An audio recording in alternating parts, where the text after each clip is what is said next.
First ever factory outlet Mukunda jewelleries KBHP Somajiguda Suchitra Hanamkonda Kothapet Chandanagar Khammam. నమస్తే రమగారు. నమస్తే జయ. రమగారు, మనకి కార్తీక మాసంలో కార్తీక సోమవారాలు చాలా విశేషంగా పూజ చేస్తాం కదా. కార్తీకంలో అంటే కార్తీకము ప్రత్యేకమైన మాసం కదా. మొత్తం అంతా ఉపవాసం ఉండే వాళ్ళు ఉంటారు, ఉండగలిగే వాళ్ళు, అది వేరే కథ. సోమవారాలు ప్రత్యేకంగా చెప్తారు. మామూలుగా సోమవారం అంటే శివారాధనకి అత్యంత ప్రధానమైన రోజు. అవును, ఈ కార్తీకమే శివారాధనకి ప్రత్యేకం కదా. కార్తీకంలో స్నానం, దానం, జపం, తపం అన్నీ ముఖ్యమైనవే. వీటితో పాటు పురాణ శ్రవణం కూడా. ఈ సోమవారాల్లో పగలు ఉపవాసం ఉండి సాయంకాలం చుక్కలు చూశాక దీపారాధన చేసుకుని, వంట చేసుకుని, శివారాధన చేసుకుని అప్పుడు భోజనం చేస్తే మంచిది. ఓకే.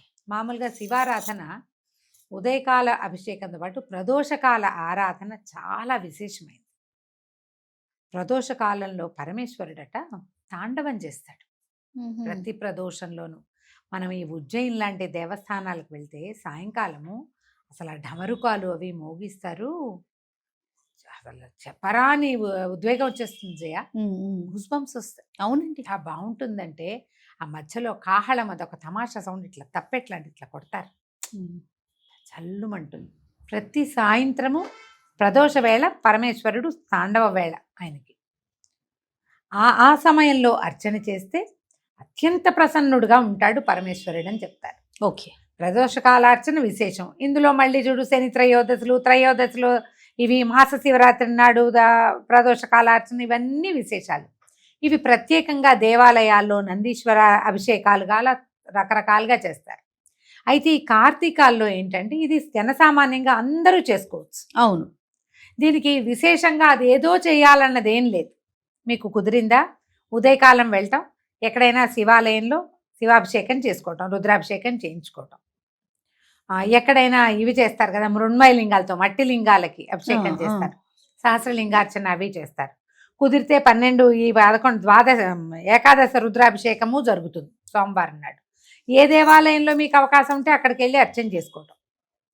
ఇంట్లో మీకే అవకాశం ఉండి ఇంట్లోనే శివలింగం ఉండి మీకు ఎవరైనా పెద్ద ఈయన వచ్చి అయ్యగారు వచ్చి చేసేది ఉంటే చక్కగా చేయించుకోవచ్చు. అది ప్రత్యేకమైన రోజులు కాబట్టి. ఓకే. లేదు మనకు అది లేదు ఇది లేదు, ఏం పర్వాలేదు, ఒట్టి ఓం నమ శివాయ దండం పెట్టుకోండి. పగలు ఉపవాసం ఉందాం. మీ ఇంట్లో ఒక చిన్న శివలింగం ఏదైనా ఉంటే 3 ఉద్ధరణలతోటి నమశివాయ చెప్పుకుంటూ వెయ్యండి. స్వామివారి మీదకి నీళ్ళు సమర్పించండి. మేము పాలు, పెరుగు, నెయ్యి, తేనె, పంచదార, టెంకాయ నీళ్ళు ఇవన్నీ నేను చేస్తాను. లక్షణంగా చేసుకోండి. ఓకే. పర్వదినాలలో ఏంటంటే సాంగంగా చేయటం ఎంత అద్భుతమైన విషయమో చెయ్యటం అంత అద్భుతమైన విషయం. అసలు చేయటం మానేయకుండా మీకు అవకాశం ఉన్నంత ఆరాధన చేసుకోండి. పగలు ఉపవాసం, ఆహార స్వీకారం లేదు. దాంతో పాటుగా ఎక్కువగా మౌనాన్ని ఆశ్రయించండి. సోమవారాల్లో మనం ఇవాళ ఖాళీగా ఉపవాసం, వంట లేదు కదా అని బజార్ వెళ్ళటం, వంట లేదు కదా అని ఫ్రెండ్స్ ఇళ్ళకి వెళ్ళటం, ఇలాంటివి చేయకండి. ముచ్చట్లు, వినోదాలు ఉండకూడదు. విందులు ఎలాగూ లేవు, వినోదం వద్దు. వినోదం కాకుండా శివనామ స్మరణతోటి సమయం గడపండి. కాలం పొద్దుపుచ్చండి. మనకు నడవాలి కదా సాయంకాలం దాకా. అవును. శీతాకాలం వచ్చేసింది, 6 అయ్యేసరికి చీకటి పడి. అవును. చీకటి పడేసరికి ఈ ప్రదోష కాలంలో దీపారాధన చేసుకోండి. ఓకే. 6:6 అయ్యేసరికి సూర్యాస్తమయం అవగానే దీపం పెట్టడం. ఆ సమయంలో ఓం నమ శివాయ అసలు ఒట్టి పంచాక్షరిని 100 సార్లు చదువుకోవటమే అద్భుతమైన ఫలితాన్ని ఇస్తుంది. కుదిరి ఆ సమయంలో మీరు ఏ దేవాలయానికైనా వెళ్ళి దీపం పెట్టుకున్నారా ఎక్సలెంట్గా ఉంటుంది, చాలా మంచిది. అవకాశం దొరికితే. ఓకే. మీరు ఉద్యోగస్తులు, అది మీకు ఛాన్స్ లేదు, అవకాశం లేదు, నామస్మరణ చేసుకోండి. అమోఘంగా ఉంటుంది నామస్మరణ చేయటం. తర్వాత ఇంటికి వచ్చి మళ్ళీ ఒకసారి స్నానం చేయటము, అవకాశం మీకు ఆరోగ్యం సహకరిస్తే, లేకపోతే కాస్త కాళ్ళు చేతులు మొహం కడుక్కుని బట్టలు అవి మార్చుకుని ఒక మాట దేవుడి దగ్గర దీపం పెట్టుకుని దండం పెట్టుకుని ఏదైనా చదువుకున్నది ఏదైనా ఓళ్ళన్నా శివ పంచాక్షరి ఎన్ని ఉన్నాయో నామాలు. అవును. ఎన్ని రకాల స్తోత్రాలు ఉన్నాయి. మన బిల్వాష్టకం, లింగాష్టకం, బిల్వాష్టకం, లింగాష్టకం ఉన్నాయా? తర్వాత ఏమో శివమహిమ్న స్తోత్రము, శివ మానస పూజ. నమ్మకం చమకం కూడా చదువు నమ్మకం చమకం ఆడవాళ్ళందరికీ ఎక్కడొస్తాయమ్మా, అవి నోరు తిరగద్దు. కష్టం కదా. చమకాలు మగవారు చేయటము, పురోహితులు ఎవరైనా ఉంటే అవకాశం, మన దేవాలయానికి వెళ్తే సరిపోతుంది. కుదురుతుంది. మీరు అవన్నీ చదవకర్లా, ఇవి చదువుకున్నా చాలా, ఇవే చాలా గొప్పవి. అవును, చాలా ఏమి లేకపోయినా పంచాక్షరి మంత్రమైనా పొట్టిగా పంచాక్షరి నమశివాయ అనుకున్నా చాలు. చేసి ఏదైనా చకచక వంట చేసుకుని ఆ చేసింది స్వామికి నివేదన చేసి దండం పెట్టుకుని ఆ ప్రసాదాన్ని భుజించండి. స్వీకరించి ఎంత చక్కగా అయిపోతుందంటే కార్తీక సోమవారం 4 సోమవారాలు వస్తాయి. 4 వారాలు ఉపవాసం ఉండండి, సాయంకాలం పూజ చేసుకోండి. శివారాధన సులభంగా ప్రసన్నమవుతాడమ్మా శివుడు. అవును, పరమేశ్వరుడు ఐశ్వర్యకారకుడు, మోక్షకారకుడు రెండుగా చెప్తారు. శివారాధన చేస్తే మీకేదో కోరికలు ఉంటాయి. మనుషులు అన్న తర్వాత మనకు ఎన్ని రకాలు ఉంటాయి. ఉద్యోగం కావచ్చు, సంపద కావచ్చు, ఇంకా ఏదో మన జీవితంలో ముందుకెళ్ళటం కావచ్చు.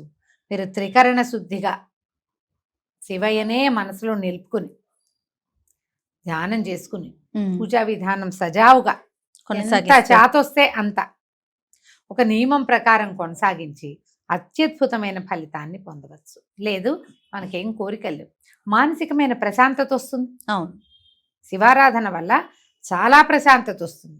మీకు ఏది కావాలంటే దానికోసం హాయిగా చేసుకోండి. 4 సోమవారాలు వచ్చినాయి, 4 సోమవారాలు చక్కగా సుసంపన్నం చేసుకోవచ్చు మీ అవకాశాన్ని బట్టి. ఇందులో ఏమిటంటే మేము ఉపవాసం ఉండొచ్చా అని బోళ్ళంతమంది అడుగుతారు. అవునండి, బాలింతలు, పిల్లలకి పాలిచ్చే వాళ్ళు ఉపవాసం జోలికి వెళ్ళొద్దు.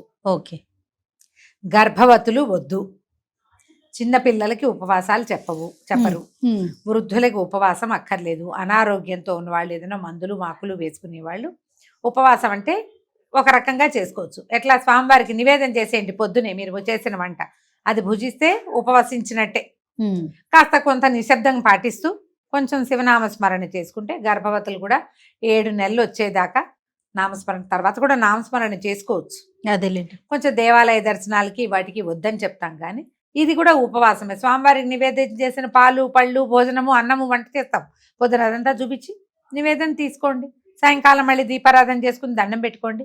చక్కగా ఈ ఉపవాసం కుదురుతుంది. ఉపవసించడం అంటే అన్నం మానేయటం అనే అర్థం కాదు, భగవంతుని సమీపంలో ఉండటం. మనం ఈ ఉపవాసంతో అంటే భగవంతుని సమీప వసనంతో చక్కగా మనం సోమవారాలని సుసంపన్నం చేసుకోవచ్చు. మీ అవకాశాన్ని బట్టి చేసుకోండి.